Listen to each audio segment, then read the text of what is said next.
Welcome back to The Explainer. Today we're diving into something called grammatical aspect, or as I like to call it, the texture of time. We're going to uncover those fascinating, unseen grammatical forces that quietly shape exactly how we communicate time. If you've ever tried to learn a second language, or honestly even just thought deeply about your own, you've definitely wrestled with this invisible architecture. So let's get right into it. Let me ask you something. Is time just a point on a line, or does it actually have a texture? Now, I know that sounds a bit like a philosophical riddle, right? But this abstract question is actually the absolute perfect way to prime our thinking about how actions flow in different languages.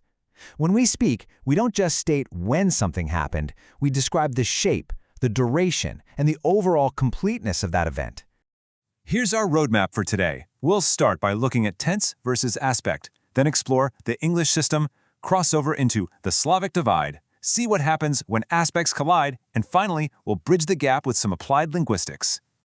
Okay, Section 1. Tense versus aspect, location versus texture. Let's establish the fundamental difference here.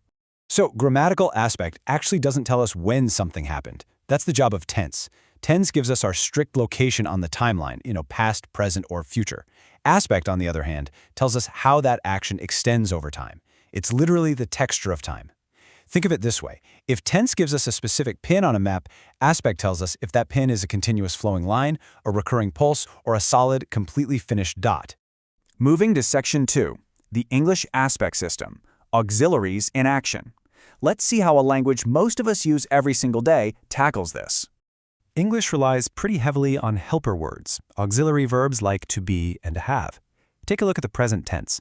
I eat, I am eating, and I have eaten are all technically in the exact same present tense. But by combining the base verb eat with an auxiliary, we completely change its temporal texture. I eat is simple, maybe just a habit. I am eating is progressive, meaning the action is actively unfolding right now. And I have eaten is perfect. It's an action completed in the past, but it has direct relevance to the present. It's amazing because we completely change the meaning without ever changing the core tense. Section 3. The Slavic aspect divide, perfective versus imperfective. What happens when we look outside of English? In the Slavic language family, aspect isn't just some auxiliary add-on. It's a foundational, structural feature built right into the verb itself.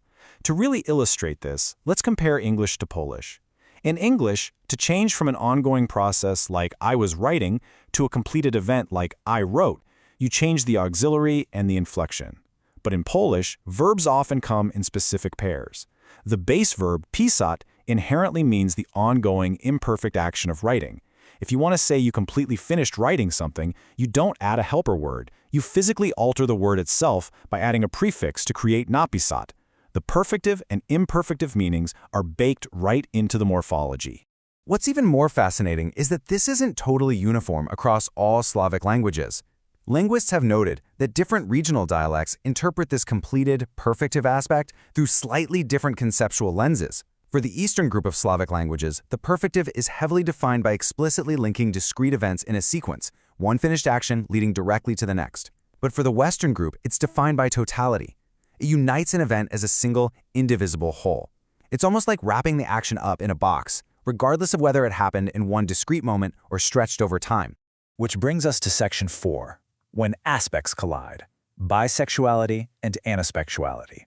So, what happens when global loanwords crash into strict Slavic grammar? Well, when modern foreign loanwords enter Slavic languages, they often become what linguists call bispectual verbs. These are basically chameleon words. They don't follow the strict rules. They perform both perfective and imperfective functions using the exact same form. This forces the listener to rely entirely on context to figure out the texture of the action. However, different languages react differently. Polish is extremely quick to adapt these words to native rules, rapidly slapping on a prefix, like turning interpretować into the perfective zinterpretować. Russian and Czech, on the other hand, tend to be much slower to add these native perfectivizing prefixes to new loanwords, which allows them to remain bispectual for a lot longer. Finally, Section 5. Applied linguistics in action, bridging the gap for learners. Let's bring this all down to earth. Mastering aspect isn't just about sounding natural, it's absolutely crucial for avoiding total communication breakdown. Take a syllabus from an advanced C1 English course, like Module 9. Imagine an executive or a risk analyst presenting complex financial metrics to a committee in Bratislava. When non-native professionals study these advanced English verb patterns, they are essentially studying aspect.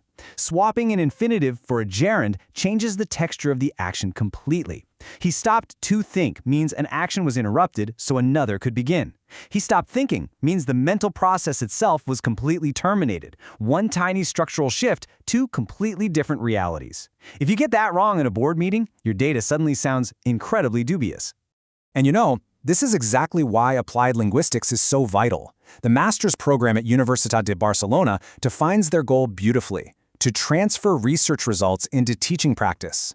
Educators use deep linguistic research on aspect, loanwords, and tense to build practical, digestible classroom strategies. They're the ones bridging the gap between highly theoretical syntax and the European business director trying to confidently present analytics in a second language. We've seen how English uses helper verbs, how Slavic languages build time right into the verb's core, and how advanced learners have to navigate these incredibly complex systems. So I want to leave you with this provocative thought. If your language completely changes the required mechanics of how you describe an action's texture, does it actually change how your brain perceives and remembers the event? Do you remember the ongoing process or just the completed dot? It's a massive question that linguists and psychologists continue to debate today. Thank you so much for joining me for this explainer, and I hope you never look at a verb the same way again.